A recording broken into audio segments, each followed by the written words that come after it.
evening, ladies and gentlemen. We've invited first class, now we're inviting executive platinum, platinum, emerald, sapphire. Hi, everyone, and welcome to another edition of Crew Travel right here on Yachting International Radio. My name is Ria. I am your host, and I'm very pleased to welcome back the stoic Lee Harris. How are you? I'm very good, thanks, Ria. Stoic, I'm sure that's a good word. I'm not 100% sure, but I think it is. So I'll take that as a win this week, I think. It means you're very patient in general terms. Wow. Well, you are. I mean, you're surrounded in your office by women. You're surrounded at home by women. And then weekly, you're interviewed by a woman. So literally, you are a very patient man. I have to be. I'm told to be. Kudos to your mom. She taught you well. She did indeed. She brought me up the right way. And I have to mention that Crew Travel is brought to you weekly by Blue Marine Travel, who haven't lost a passenger since Lee Harris was born back in the 1900s. And of course, their people move people. We certainly do. To this day. This week, you know what? I don't know what it is, but humans are weird creatures because, I mean, it was up and down like a fiddler's elbow right up until the time that Russia became involved with Ukraine. And then all of a sudden, COVID disappeared. Yeah, strange, isn't it? Very strange indeed. But yeah, no, it does. It does seem to have sort of coincided with, Russia, and their antics. And COVID seems to have taken a back seat, shall we say. Well, and we're seeing it straight across the board. I mean, the news is great. New Zealand, what's going on? Yeah, so this past week, New Zealand Prime Minister Jacinda Ardern announced that the timetable for international passengers to be able to enter New Zealand was being brought forward. The new timetable for reopening the New Zealand borders are now as follows. New Zealand citizens who are vaccinated or non-vaccinated can currently enter New Zealand from anywhere in the world at this time. From April the 12th at 23:59 p.m, the following vaccinated people can enter New Zealand and self-test on arrival. That's visitors from countries who do not need a visa. That's the visa waiver visitors, and visitors from other countries who already hold a valid visitor visa. From October 2022, all visa categories will reopen, although it has been hinted that this will also be brought forward in due course. It's also interesting to note that this past Friday, in a statement posted online, was the scrapping of MIQ and self-isolation for any New Zealand residents returning home who are unvaccinated at this time. This obviously is a significant shift for the New Zealand government, who had previously announced any unvaccinated New Zealanders returning home would still have to undertake 7 days MIQ stay. Well, I tell you, New Zealand was probably the biggest struggle for crew to get in and out. Some haven't even been home in the entire COVID pandemic. So that is absolutely amazing news. And I'm sure a lot of New Zealanders are going to be happy to see family and be reunited for the first time in a long time. Yeah, it's great. It's especially, living here in New Zealand and being a Brit, it's good to know that I can eventually go home and see the parents and the family. So we're hoping to head back to the UK in July. So it'd be nice to see people after 3 years. Well, I'm sure your mother's very thrilled to see her grandkids. Oh, yeah, I'm sure she is. And all my washing I'll bring with me. Yeah. No kidding. Canada. Oh, Canada, my home country. What's going on there? In a significant move towards reopening borders, the Canadian government this past week announced discontinuing all COVID-related testing requirements for fully vaccinated international passengers arriving in Canada. The new rules are applicable for travellers entering the North American country by land, air and water. The current rules mandate all incoming international passengers to provide a pre-entry COVID-19 test result, regardless of their vaccination status. Negative antigen and molecular tests were taken no more than 24 or 72 hours respectively before the scheduled flight departure time were accepted. A positive antigen test taken between 10 to 180 days before departure was also accepted. However, from April the 1st, 2022, passengers recognised as fully vaccinated by Canada need not provide a test result. However, the mentioned requirements remain unchanged for partially or unvaccinated travellers. Now, for any passenger who wishes to check if they are classed as fully vaccinated by Canadian law, you can go to the website www.travel.gc.ca/travel COVID, and in there you will find all of the rules and regulations with regards to whether you are vaccinated or not. Does that now, when they're talking about fully vaccinated passengers, and I'm not talking about just Canada, I'm sort of talking maybe in general, does that mean the 2 shots plus a booster, or is it still just the 2 shots? Normally, it's just the 2 shots. For most countries, it is. Obviously, again, there's discrepancies between most. So wherever you're traveling to, please check the rules and regulations for that country you're going to, and obviously, or any countries that you're transiting through as well, because that will have an impact on your travel. But again, like we say to anybody, if they've got any queries or questions, then they can reach out to us at any time. Perfect. British Airways has an announcement. Well, yeah, it's actually one of their franchises. So South African airline Comair, a popular domestic carrier in South Africa, is set to resume services after a temporary grounding. The Johannesburg-based carrier's operating certificate was suspended by the South African Civil Aviation Authority over safety concerns. This was as a precautionary measure earlier this month. But the suspension has now been lifted after a 5-day review of Comair by the SACAA. Comair Chief Executive Glenn Ormond said no findings were made regarding either flight operations or maintenance.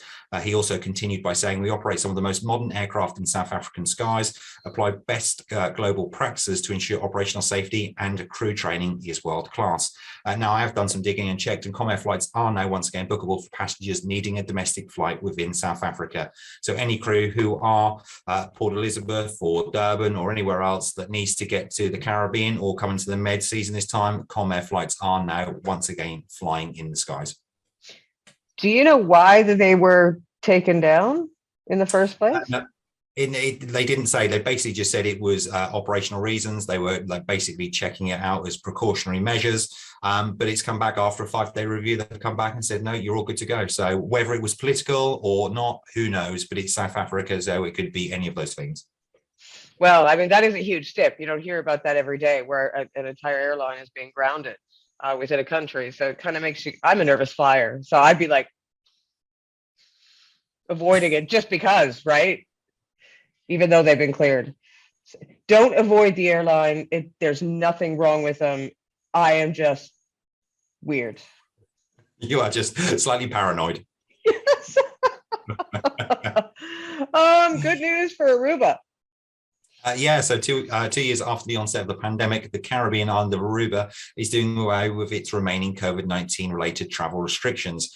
From this past Sunday, Aruba no longer requires a negative COVID test or proof of vaccination for entry. Previously, tourists were allowed to enter only with a negative COVID test, proof of full vaccination, or proof of recovery.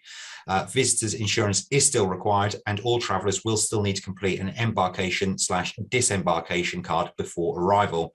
A statement from the Aruba Tourism Authority said the Aruban government, healthcare systems, and tourism industry will monitor the current environment and changing conditions to determine how to further adapt if necessary in the future. Great. And Qatar Airways.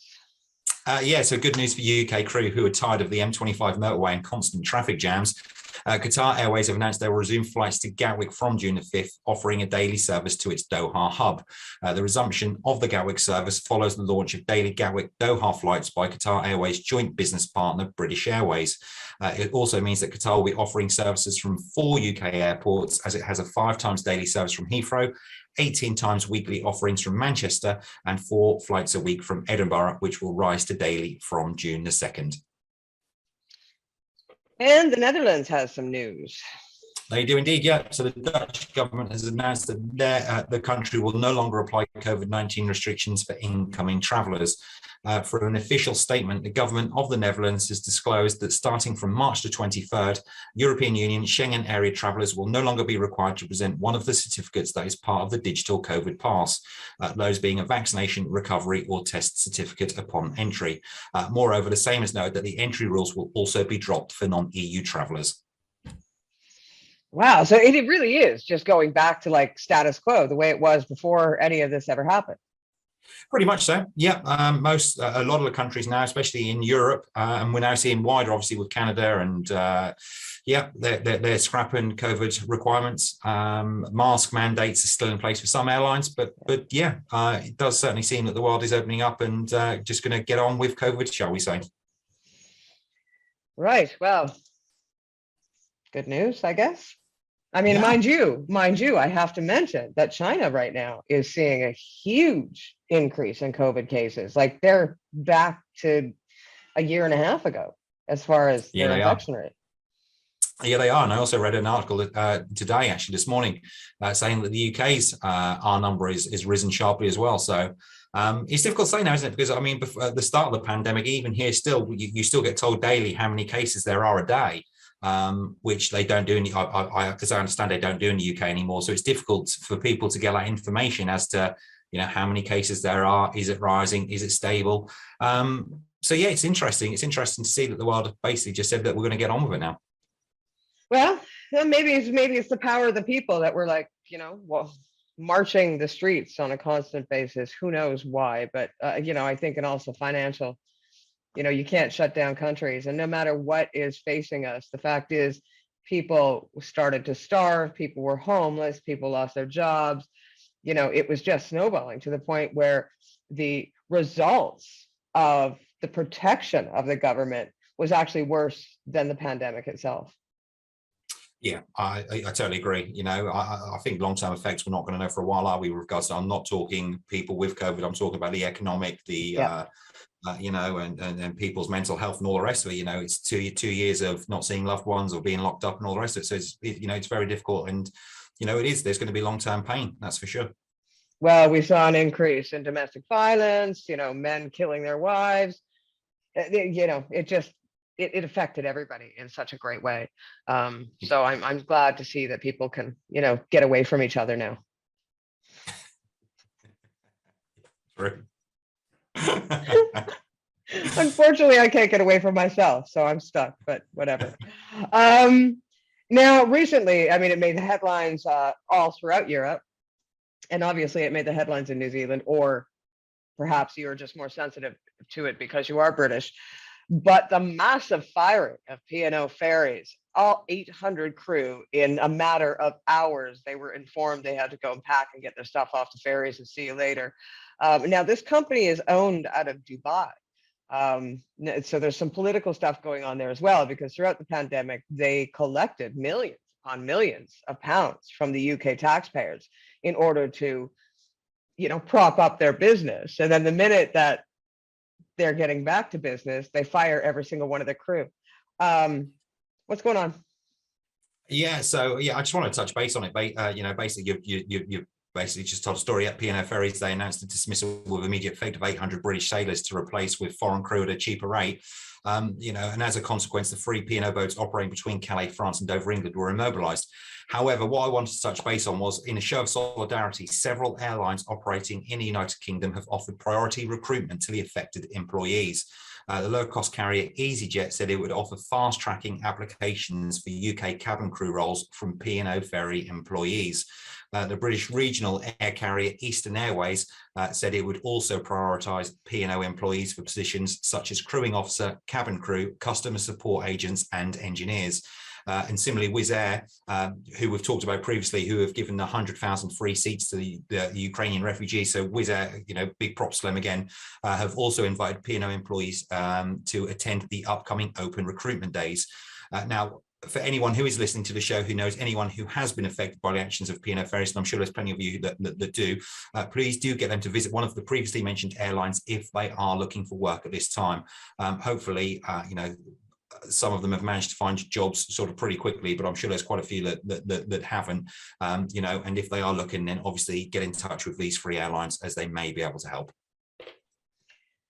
That kind of reminds me, as a North American, of when the car factories in places like Detroit were all of a sudden just made redundant, and entire factories were fired, gone in one day. I mean, the impact that it was felt in the communities that served, that factory is still being felt today. And this was back in the 70s or 60s. I don't, decades ago. 800 people losing their jobs all at the same time. It's devastating for the community it serves, for the families, the extended families, the people that rely upon these people in order to put food on the table. Yeah, I don't know where we got in this world where everybody just became a number, and the realities of how we all get on in life and help each other out just kind of disappeared out the window in the name of the almighty dollar. Yeah, I mean, and it just baffles me the total lack of respect, you know, for the crew. I mean, some of those crew have worked there for years upon years, and to be given a pre-recorded video from somebody in HR, as I understand it, it wasn't even a high up, you know, person within the company. It was just a figurehead from HR to put in a pre-recorded video for people to watch, and then basically told to get off the ships. It's just disgusting. I don't. How big companies can run and think that that's acceptable in any day and age is just beyond me. Honestly, it's just the most disgusting behavior that I can remember from a company for quite a while. Well, it's because their bonuses weren't as big as they were 2 years ago. So, you know, the only way to get those bonuses back up to the rate in which they want, they've got to get cheaper workers in. I read a story about a husband and wife. They had been working for P O Ferries for 30 years, and they actually had worked opposite shifts because they were parents. So one would work the nighttime, one worked the daytime, so that they could raise their children together for 30 years. And they were given an hour to go back to their cabin and get their stuff and get off the ship. I mean, Yeah. it baffles me, you know, how, and we're talking seafarers, like it even goes further than that, because the fact is you have these people that know these ferries inside and out. These crew, it's like their second home. They know, you know, the areas of their route in which to avoid. They know the quickest and safest ways off of that ferry in the case of an accident or any issues on board. They know that ferry inside and out. And every single time that you go on any vessel, you're putting your life in the hands of the crew. Yeah. We have to remember that. We get on a vessel, a ferry, a cruise ship, a yacht, a boat. We are putting our hands in, or our lives in the hands of the crew that are on board. And you always hope and pray that they are trained well enough to make sure that if there is anything that happens, that they can take care of you properly. You know, 30 years, I would assume these people would know. Now, all of a sudden, you have a bunch of people that you're throwing onto a ferry that have never worked on that ferry, possibly don't have the best credentials in the world, willing to take, you know, the work for a fraction of the cost. What happens then? You know, what if there is an accident and the possibility of accident increases as a result? Oh, exactly. Yeah, you know, yeah, tenfold, surely. And again, it's something I was reading now saying that the stretch of water between Dover and Calais is you know, is highly populated, because obviously you've got a lot of ferry companies, you know, working within that stretch of water. So yeah, and my guess is a lot of these people who are going to be coming onto these boats have probably not even worked in that stretch of water at any point. So, you know, it must be a big concern.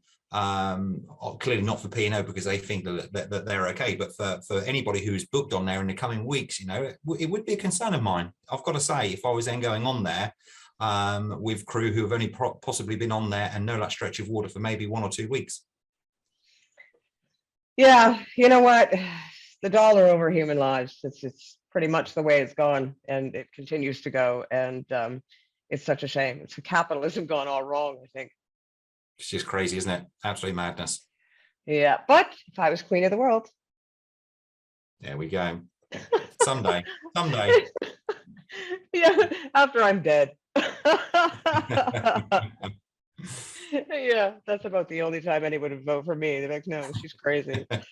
Lee, I have to say thank you once again. And as well, every single link that is pertinent to today's conversation will be listed on the Blue Marine Travel website. And we'll provide you the link for Blue Marine as well as for Lee Harris, because, well, if it's happening in the world of travel, we will know about it the minute it does and post it on his LinkedIn. Indeed. Certainly will. We'll keep it up to date. Guaranteed. Thank you very much. And we're going to see you back here again next week as per usual. I don't know if things keep going so well, we might not have to see you anymore. Now I'm going to be obsolete, aren't I? There's not going to be any need for me, to be honest with you. We need to get some strikes happening, some industrial action. This is what we need. I know I can't do without my weekly therapy, you know? You've been watching. Oh, and I have to mention that Crew Travel is brought to you weekly by Blue Marine Travel, who have lots of passengers since Lee Harris was born back in the late 1900s. And of course, their people move people. You have been watching another edition of Crew Travel right here on Yachting International Radio. My name is Ria. I have been your host. We'll see you again next week.